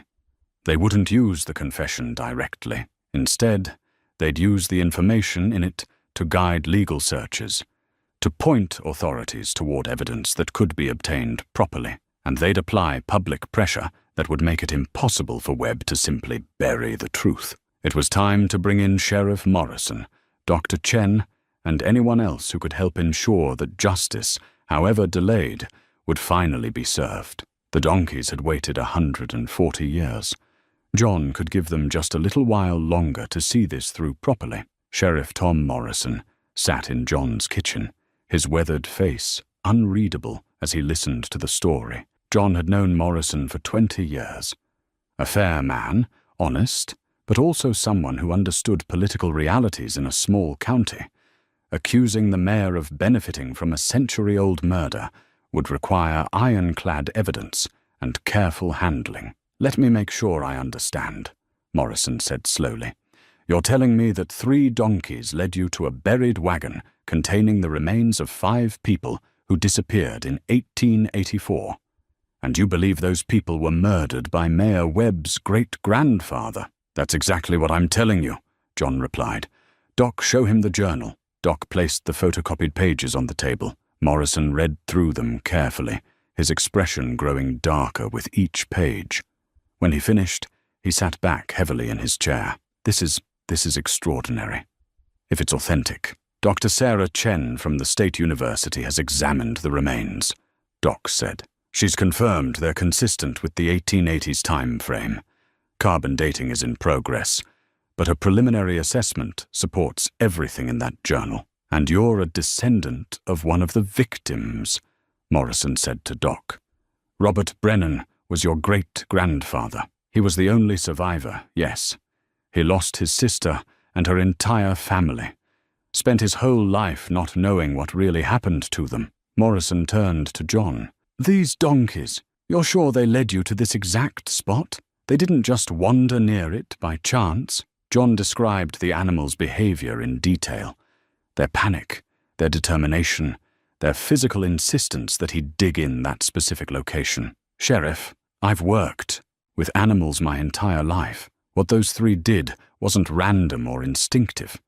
They knew something was there, and they were desperate for someone to find it. Donkeys don't live 140 years, Morrison said flatly. I know that. I can't explain it, but I also can't deny what I witnessed. Morrison stood and walked to the window, looking out at the corrals where the 3 donkeys stood watching the house. After a long silence, he turned back. Even if everything you're saying is true, and I'm not doubting you, I'm just being realistic. We have a significant problem. Webb has been mayor for 8 years. His family has been prominent in this county for generations. Accusations like this could tear this community apart. The truth is the truth, Doc said quietly. Those people deserve justice, no matter how inconvenient it is. I agree, but we need to do this right. We need evidence that's absolutely unimpeachable. We need... Morrison stopped mid-sentence, his eyes widening as he looked past John toward the window. John turned to see what had caught the sheriff's attention. A white SUV had pulled into the driveway, a news van from the regional television station in Missoula. Behind it came 2 more vehicles, including one marked with the logo of a statewide newspaper. What the hell? John moved to the door as reporters began climbing out, cameras and recording equipment in hand. A woman in her 30s approached, microphone ready. Mr. Slater? I'm Jennifer Martinez from KTMF News. We received an anonymous tip about a major historical discovery on your property. Can you confirm you found evidence related to the Brennan family disappearance of 1884? John's mind raced. He hadn't contacted the media. Doc looked equally surprised. That meant someone else had, someone who wanted this story public before they could control the narrative. Sheriff Morrison stepped forward, his voice firm. This is private property and an active investigation. I'm going to have to ask all of you to leave. Sheriff Morrison, is it true that the remains of 5 people have been found? Another reporter called out. Does this relate to Mayor Webb's family history? The situation was spiraling out of control. More vehicles were arriving, including several local residents drawn by the commotion. John saw Clem from the feed store, the diner owner, and others from town. Within minutes, his quiet ranch had become the center of a media circus. Morrison pulled John aside. Who knew about this besides us and Dr. Chen? No one. We were careful. Someone talked, or Morrison's expression hardened. Someone wanted to force our hand, get this out in the open before we could present it properly. Through the growing crowd, John spotted a figure standing apart from the others, watching with calculated interest. Mayor Garrison Webb had arrived, his expensive suit and calm demeanor contrasting sharply with the chaos around him. He caught John's eye and offered a slight smile, a message received. Webb had leaked the story himself. He'd realized that John and Doc were closing in on the truth, and he'd decided to control the narrative by going public on his own terms. Now, instead of a careful, methodical investigation, they had a media-feeding frenzy that could be shaped and spun by whoever told the most compelling story first. Webb approached the reporters, his politician's instincts taking over. Ladies and gentlemen, I appreciate your interest in this matter. I've just learned about these allegations myself, and I want to assure everyone that my family and I welcome a full investigation. If remains have indeed been found on Mr. Slater's property, they deserve proper identification and respectful treatment.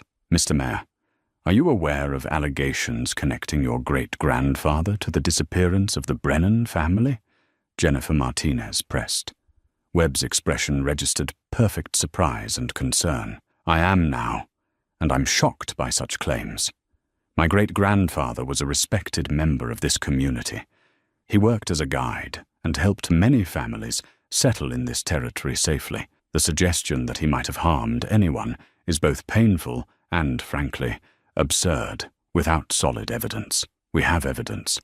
Doc stepped forward, unable to contain himself. We have Thomas Brennan's journal, describing how your great-grandfather led them into a trap. The reporters turned their cameras toward Doc, sensing conflict. Webb's expression remained sorrowful, but firm. Dr. Brennan, I understand this is personal for you. I've recently learned that you're descended from the Brennan family, but a journal allegedly from 1884, found under circumstances we don't fully understand. That's not evidence. That's a story, and stories can be fabricated. Are you saying we fabricated this?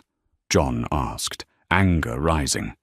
I'm saying we need proper forensic analysis, authentication from multiple sources, and a thorough investigation before we destroy reputations based on documents that conveniently appear after more than a century. Webb turned back to the cameras. I'm calling for a full, independent investigation.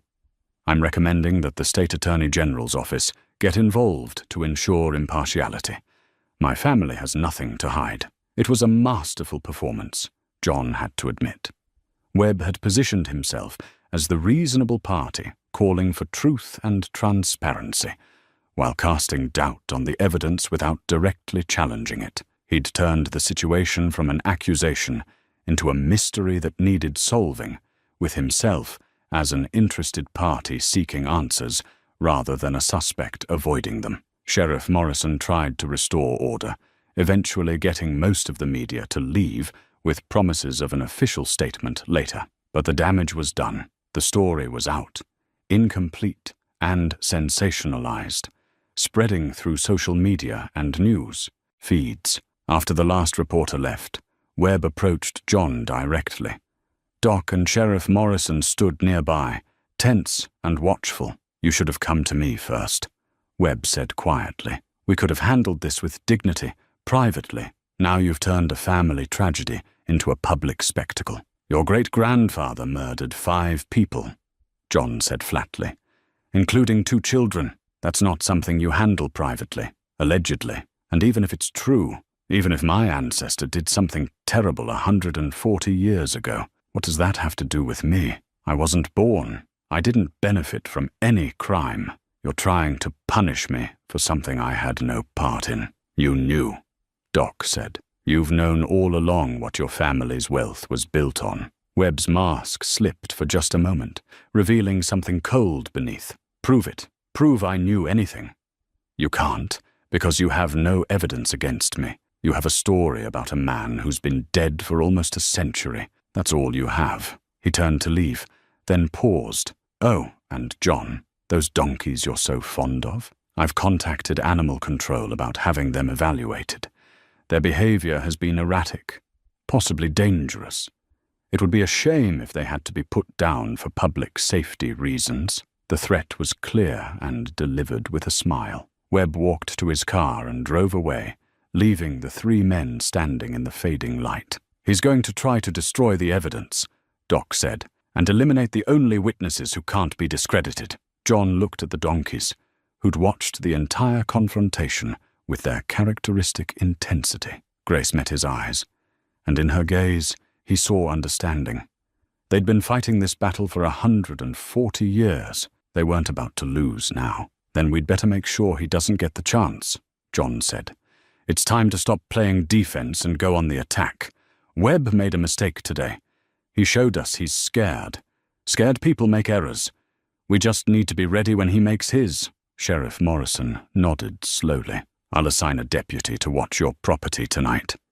And tomorrow, we're getting a court order to protect those donkeys and the excavation site. Webb may have influence, but he doesn't control the entire legal system." As night fell and Morrison left, John stood with Doc looking at the 3 animals who'd started this whole chain of events.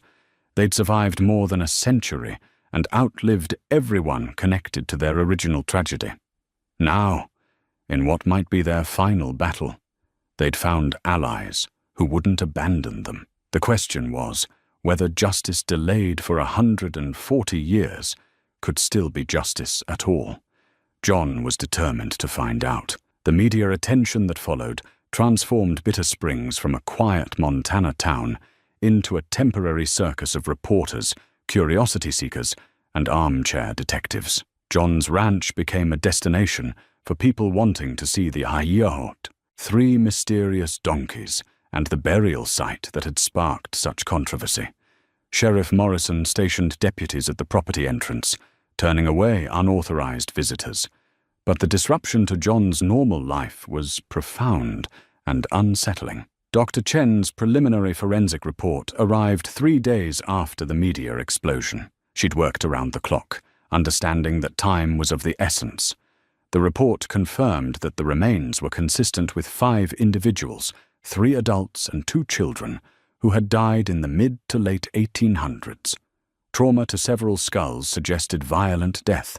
Carbon dating samples had been sent to 3 independent laboratories for verification.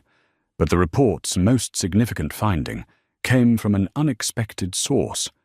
Among the remains, Dr. Chen had found fragments of a leather saddlebag that had been protected from decay by its position beneath one of the bodies. Inside that bag, still legible after more than a century, were promissory notes, a bill of sale for land in Missouri, and a letter of credit from a bank in St. Louis, all bearing the name Thomas Brennan, and totaling exactly $10,000. "This corroborates the journal," Dr. Chen explained during a meeting in Sheriff Morrison's office. "We can trace these financial instruments, verify they were issued to Thomas Brennan, and establish that he was indeed carrying substantial assets when he disappeared." Morrison leaned forward. "Can we connect any of this to Garrison Webb Sr.'s sudden acquisition of property in 1885? That's where it gets interesting.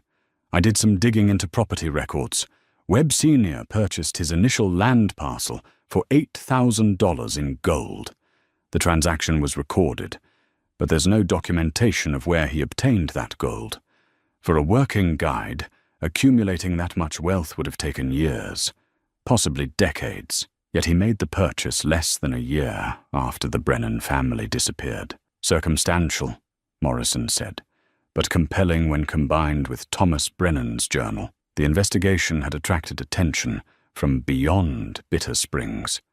The state attorney general had indeed appointed a special investigator, a woman named Patricia Drummond, with a reputation for thoroughness and political independence.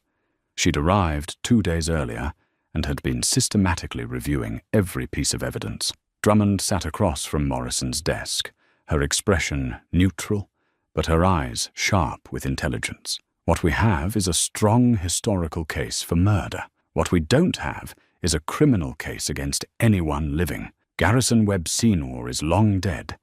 Even if we prove conclusively that he killed the Brennan family, we can't prosecute a dead man. What about his descendants?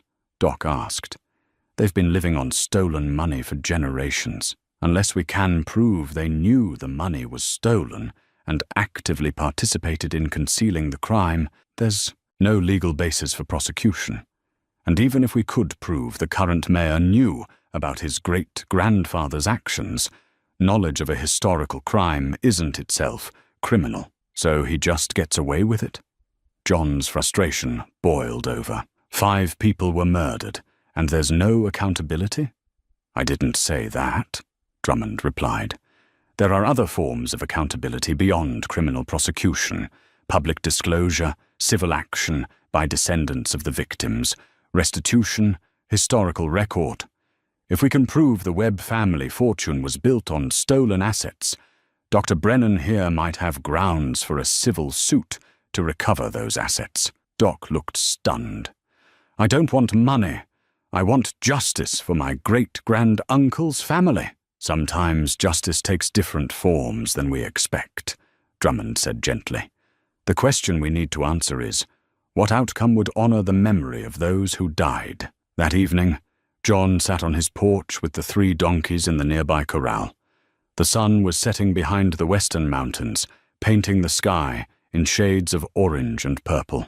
He'd been thinking about Drummond's question. What would honor the Brennan family? Grace approached the fence, resting her head over the rail. John scratched behind her ears, marveling again at these animals who'd somehow carried a burden across impossible years. Whether through some mystery of nature he couldn't understand, or simply through the passing of knowledge from one generation to the next, mother to foal, the memory had been preserved. What do you want?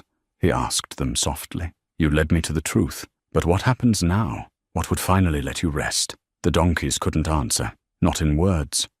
But Grace's gentle pressure against his hand, Hope's quiet presence, Steadfast's watchful stance, together they communicated something. They wanted the truth acknowledged. They wanted the dead remembered. They wanted justice, yes, but perhaps more than that. They wanted recognition that the Brennan family had mattered, that their deaths hadn't been meaningless, that someone cared enough to bring them home. The next morning brought a development that changed everything.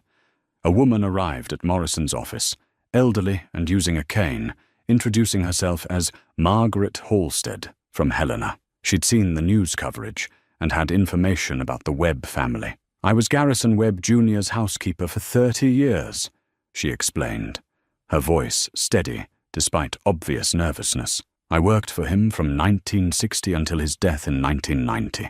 There are things I know, things I saw, that I've kept quiet about because I was afraid. But I'm 83 years old now, and I can't take these secrets to my grave. Morrison recorded her statement carefully. Margaret described how Garrison Jr. had kept his father's confession journal in a locked cabinet in his study. She'd seen it once, when cleaning, and had been curious enough to read several pages. What she'd read had horrified her, but Junior had caught her and made her swear never to speak of it. He'd threatened to ruin her reputation, to ensure she never worked again. Given the Webb family's influence, she'd believed him. He used to take that journal out on the anniversary of his father's death, Margaret continued. He'd sit in his study drinking whiskey and reading it. Sometimes I'd hear him crying. I think it haunted him, knowing what his father had done, knowing his whole life was built on murder, but he didn't have the courage to tell the truth either, so he just kept the secret and passed it to his son. "Do you know if the current mayor has this journal?" Drummond asked.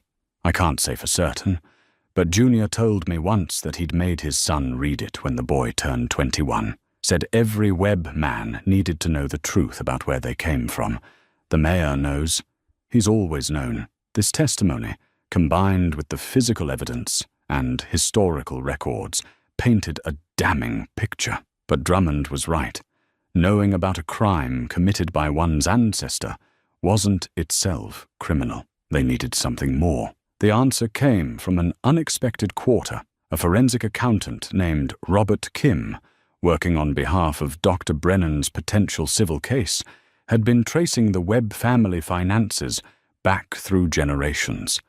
What he found was a pattern of careful money laundering that extended into the present day. The original $8,000 in gold became property, Kim explained, spreading documents across the conference table. That property was sold in 1890 for a profit, which was reinvested.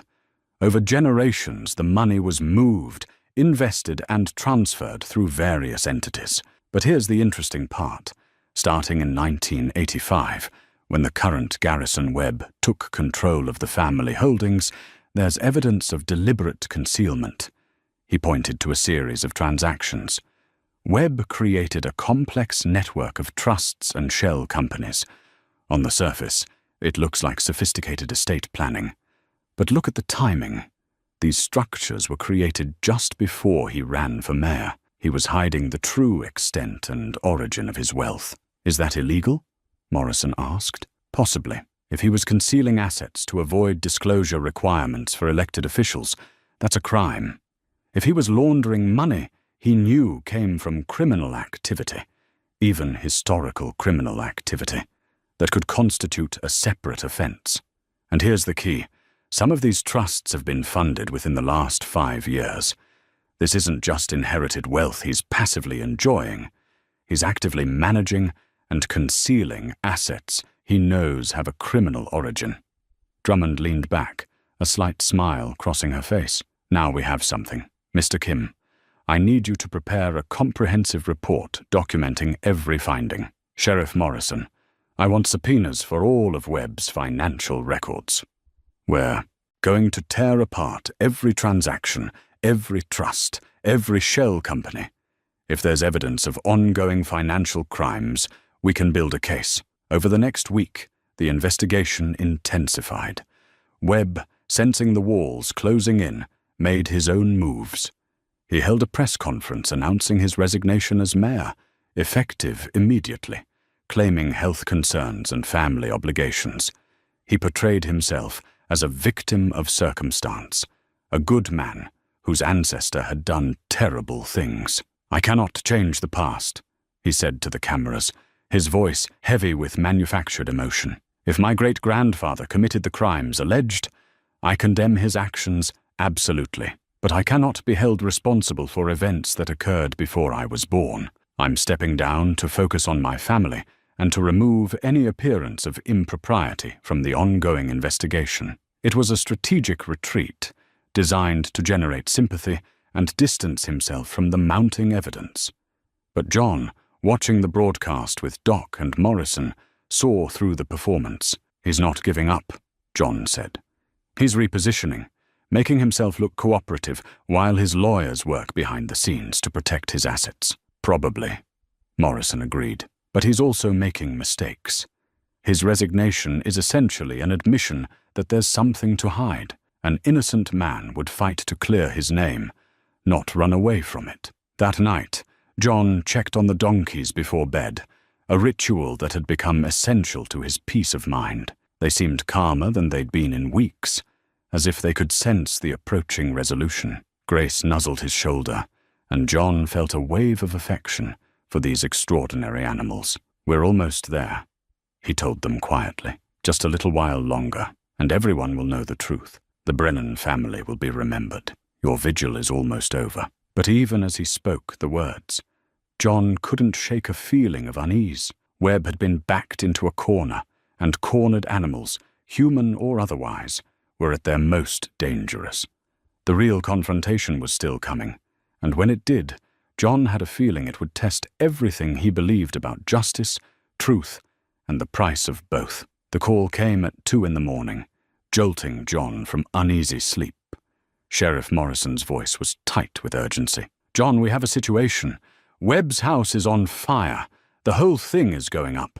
John was dressed and in his truck within minutes, driving the dark roads into town with his heart pounding. The glow was visible from miles away, orange flames licking at the night sky. By the time he arrived, the fire department had multiple trucks on scene, but the house was already a total loss. The blaze was too intense, too comprehensive to be accidental. Morrison met him at the police barricade. Accelerant was used. Multiple points of origin. Someone wanted to make sure nothing survived. Webb? He claims he was at his cabin up in the mountains. Got word from a neighbor and drove down. Says he has no idea who would do this. Morrison's tone made clear he didn't believe that story for a second. "The journal," John said.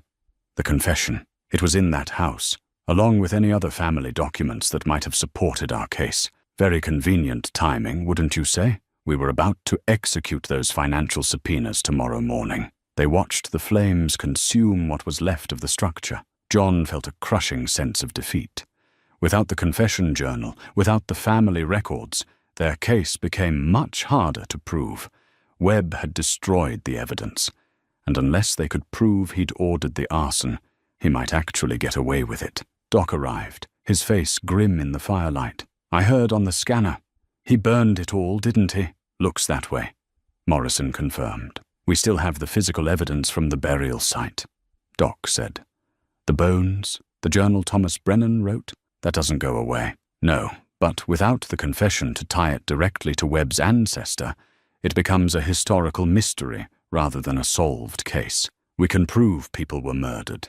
Proving who murdered them becomes much harder." John walked back to his truck, needing distance from the destruction. His phone buzzed with a text from Dr. Chen. "Saw the news. This doesn't change the forensic evidence. We keep going." He was about to respond when he noticed movement near his truck. A figure stood in the shadows beyond the fire trucks. Garrison Webb himself, watching the blaze with an expression John couldn't quite read. Not satisfaction exactly. Something more complex. Regret mixed with determination. Their eyes met across the distance. Webb walked over slowly, his expensive clothes rumpled, ash smudged on his face. "I didn't do this," Webb said without preamble. "I know you think I did, but I didn't. Your house burns down the night before we execute subpoenas for your financial records, and you expect me to believe that's coincidence? I expect you to believe I'm not stupid. Burning my own house, destroying my own property. That's an obvious move that points directly at me. If I wanted to destroy evidence, there are a dozen better ways that wouldn't involve arson investigation and insurance fraud." John studied the man's face, trying to read truth from deception. "Then who did?" Webb was quiet for a long moment, watching the flames. "My son, Marcus. He's been unstable for years. I've kept it quiet, gotten him treatment, tried to protect him. When all this started, when the news broke about the Brennan family, he became obsessed with the idea that I'd destroy our family's reputation. He must have broken into my house," and Webb's voice cracked. "I should have seen it coming. I should have known what he was capable of. Where is your son now?" "I don't know. He's not answering his phone. I'm worried he might." Webb couldn't finish the sentence. Morrison had approached during the conversation. "Mr. Webb, if what you're saying is true, we need to find your son immediately, not just for the arson investigation, but for his own safety." "I know," Webb said quietly. "I'll cooperate fully. But there's something else you should know. The confession journal wasn't in the house. I moved it to a safe deposit box at the bank 2 days ago, along with all the other family documents you were going to subpoena. They're safe." John felt the ground shift beneath him. "Why would you do that if you were trying to hide evidence?" "Because I'm tired," Webb said simply. "Tired of carrying my family's sins. tired of protecting a secret that's poisoned 3 generations. My great-grandfather was a murderer. My grandfather knew and did nothing. My father knew and did nothing. I knew, and I've spent my whole life pretending I didn't, but I'm done pretending. Those people deserve justice, even if it destroys everything my family built. Morrison pulled out his radio. I'm calling for units to search for Marcus Webb. John, I need you to... The explosion cut him off mid-sentence. A massive blast from the direction of John's ranch, visible as a bright flash, followed by a rolling boom that echoed off the mountains. John's blood ran cold. The barn, he said. Someone just blew up my barn, where the 3 donkeys were stabled for the night. He was running for his truck before anyone could stop him, Morrison and Webb shouting behind him. The drive back to the ranch took 8 minutes that felt like hours. As he crested the final hill, he could see flames consuming his barn, the structure already collapsed into burning rubble. John slammed the truck into park and ran toward the fire, screaming for the donkeys. The heat drove him back, intense and overwhelming. Deputies who'd been stationed at the property were already there with fire extinguishers. But it was hopeless. Nothing could survive that inferno. Morrison arrived moments later, restraining John physically as he tried to charge into the flames. You can't help them. John, you can't. But John had already seen what he needed to see. Through the flames and smoke, 3 dark shapes moving away from the barn into the pasture. The donkeys had gotten out. Somehow, impossibly, they'd escaped before the explosion. He broke free from Morrison and ran towards them. Grace, Hope, and Steadfast stood together in the far corner of the pasture, shaken but alive. Their coats were singed, and they trembled with fear, but they were intact. Thank God, John breathed, running his hands over each animal, checking for injuries. Thank God you're all right. A deputy approached, phone in hand. Sheriff, we found Marcus Webb. He's barricaded himself in the old processing plant on the edge of town. Says he won't come out until he finishes what his family started. The old processing plant sat on the eastern edge of Bitter Springs, a relic from the town's brief mining boom in the 1920s. It had been abandoned for decades, its windows broken and walls covered in graffiti. Now it was surrounded by police vehicles, their lights painting the scene in alternating red and blue. Sheriff Morrison had established a perimeter and called for state police backup. Inside the building, Marcus Webb had made his position clear through increasingly erratic phone calls. He blamed his father for bringing shame on the family, blamed John for digging up the past, blamed the donkeys for being demonic witnesses that wouldn't let the dead rest. He's not stable, Morrison told the assembled officers. Potentially armed, definitely dangerous to himself and others. We need a negotiator, not a tactical response. But John, standing at the edge of the perimeter with Doc, knew this wasn't really about Marcus Webb's mental state. This was about a family curse playing out across generations, each Webb man inheriting not just wealth, but the moral weight of how that wealth was obtained. Marcus had apparently broken under the pressure his father and grandfather had managed to contain. Garrison Webb arrived, haggard and desperate. Morrison initially refused to let him near the scene, but Webb pleaded, "He's my son. Let me talk to him. Let me try to end this without anyone else getting hurt." After consultation with the state police commander, Morrison agreed to let Webb try.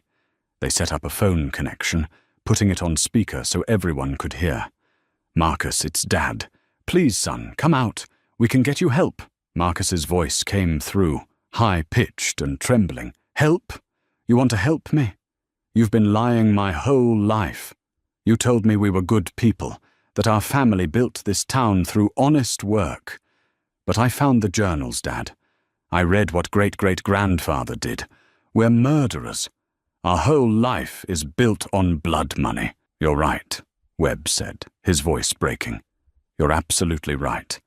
And I'm sorry I didn't tell you the truth sooner. I thought I was protecting you, but I was just protecting myself.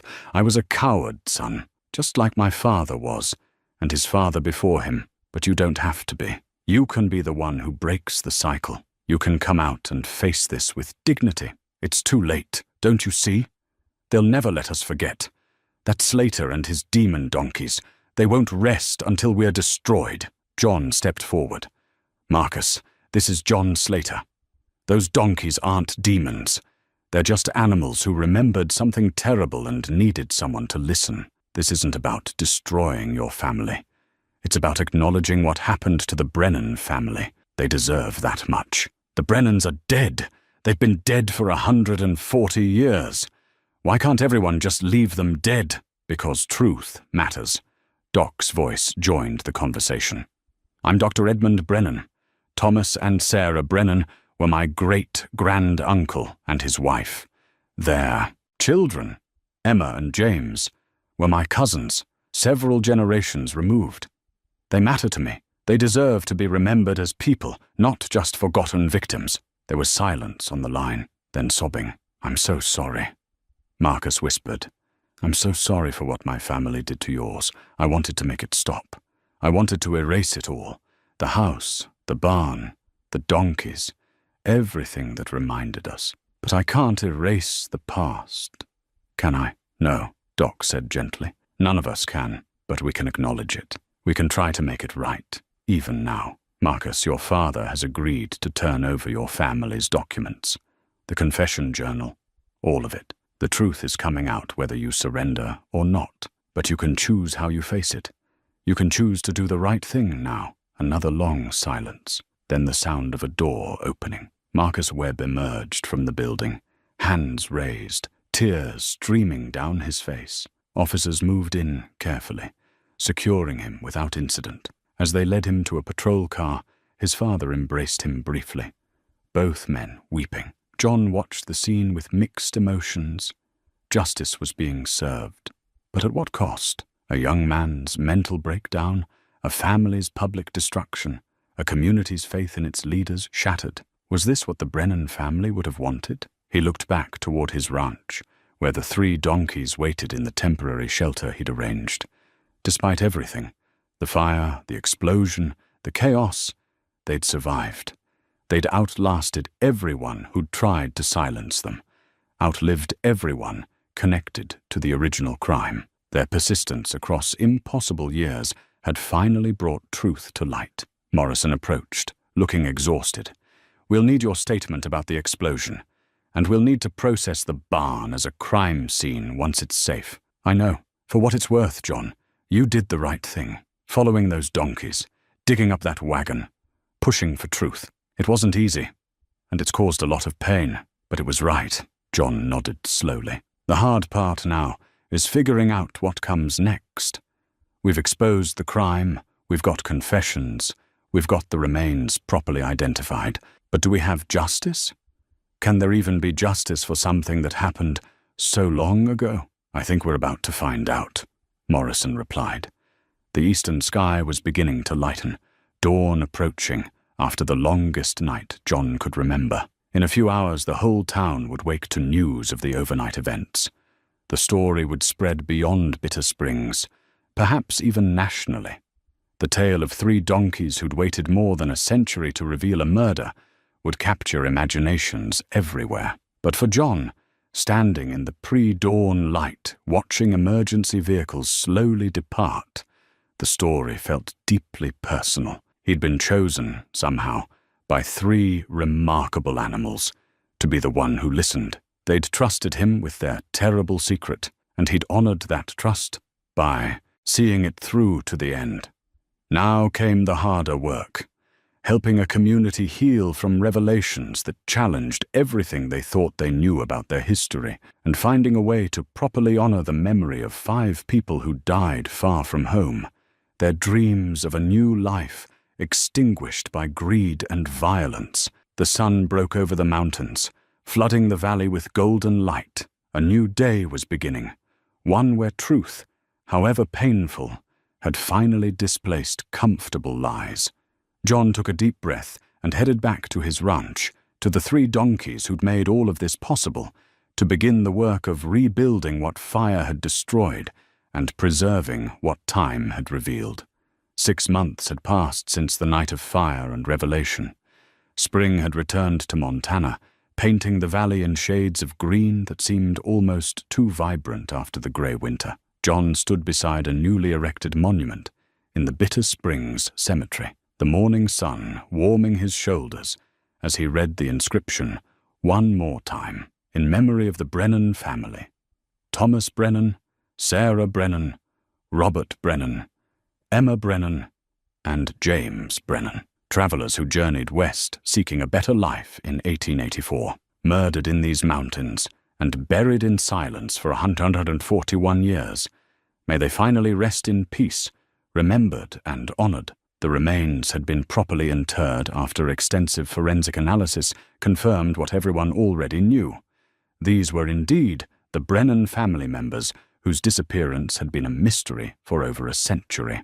DNA testing had confirmed Doc Brennan's familial connection through Robert Brennan's line, who it turned out had not died with his sister, but had survived to establish himself in Bitter Springs, carrying the grief of not knowing what happened to his family. The monument stood in a prominent location, impossible to miss for anyone visiting the cemetery. Below the names, a smaller plaque read, "Discovered through the persistent remembrance of 3 faithful companions who never forgot." Even in death, the donkey's role was acknowledged. Those 3 companions now stood in a newly rebuilt barn on John's property, watching him through the open door as he worked on his morning chores. Grace's coat gleamed in the sunlight, properly groomed and healthy. Hope had put on weight and moved with new confidence.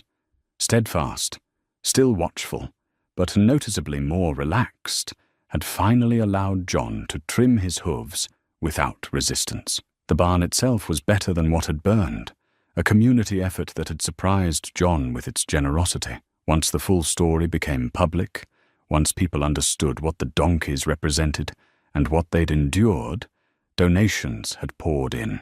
Ranchers contributed materials, contractors volunteered labor, and within 2 months, John had a barn that would have cost him $50,000 to build on his own. "Bitter Springs takes care of its own," Clem had said, while helping install the new stall doors. "Even when its own are stubborn old donkeys who know too much." The legal aftermath had been complex, but ultimately satisfying in ways John hadn't anticipated. Garrison Webb had kept his word, turning over the confession journal and all family documents. The journal was now housed in the Montana Historical Society, available for researchers studying the darker aspects of westward expansion. Webb himself had faced multiple charges: financial fraud, evidence tampering, and conspiracy to conceal criminal proceeds. The trial had been brief, with Webb pleading guilty to all charges.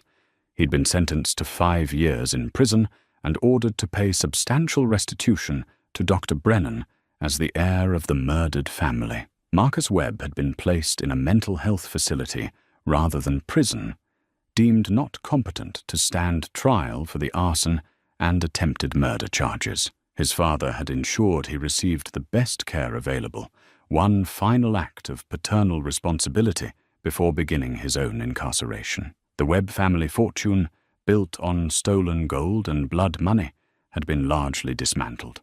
Properties were sold, trusts dissolved, and the proceeds divided between restitution payments and a charitable foundation established in the Brennan family's name. The foundation would provide scholarships for descendants of families who'd suffered historical injustices, a small attempt to transform evil into good. Doc Brennan had used his portion of the restitution to create a research center dedicated to studying historical crimes and cold cases in the American West. "There are probably dozens of stories like the Brennans," he'd told John. "Families who disappeared, murders that were never solved, injustices that were buried and forgotten. If we could solve even a few of them, give some other families closure, wouldn't that honor what those donkeys accomplished?" The story had indeed captured national attention, as Morrison had predicted. Documentary filmmakers had approached John about telling the story. A best-selling author wanted to write a book. Scientists had requested permission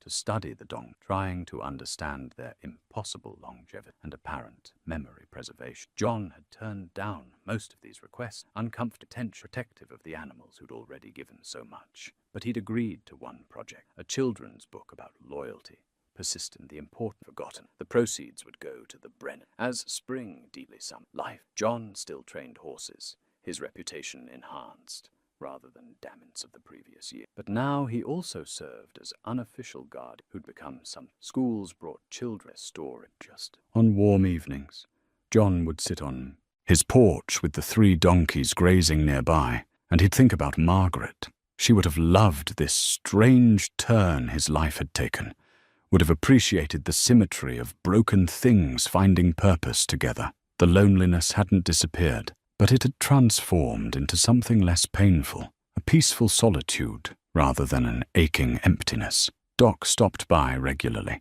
and they'd become true friends rather than just acquaintances.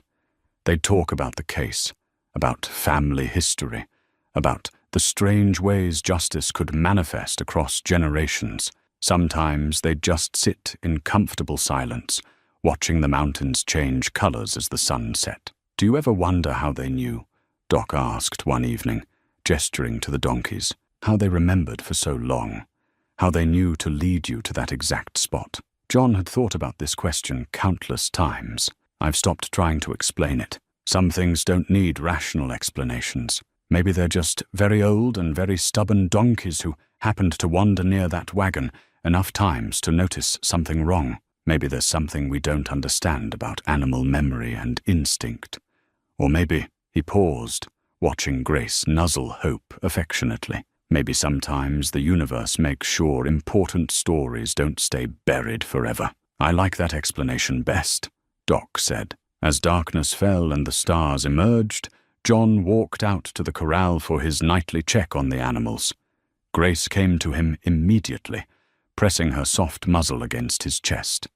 He wrapped his arms around her neck, feeling the warmth of her living presence, the steady rhythm of her breathing. "You did it," he whispered. "You waited all those years, and you finally got someone to listen. The Brennans are remembered now. They're at peace, and you 3 extraordinary creatures, you can rest too." Grace pulled back to look at him with those intelligent, knowing eyes. In their depths, John saw something that looked like contentment. The burden had been lifted. The vigil was over. The long wait for justice had ended. The 3 donkeys of Bitter Springs had completed their mission, bringing truth from darkness and ensuring that 5 forgotten souls would be forgotten no more. Now, in the twilight of their impossible lives, they could finally know peace. John stood with them under the stars, grateful beyond words for the privilege of being chosen to help them complete their journey. Sometimes, he reflected, the most important work we do comes from simply being willing to listen, to really listen, when others have given up trying to speak. The mountains stood eternal and silent, holding their countless stories. But tonight, at least, one of those stories had been told, remembered, and honored, and 3 faithful witnesses could rest at last.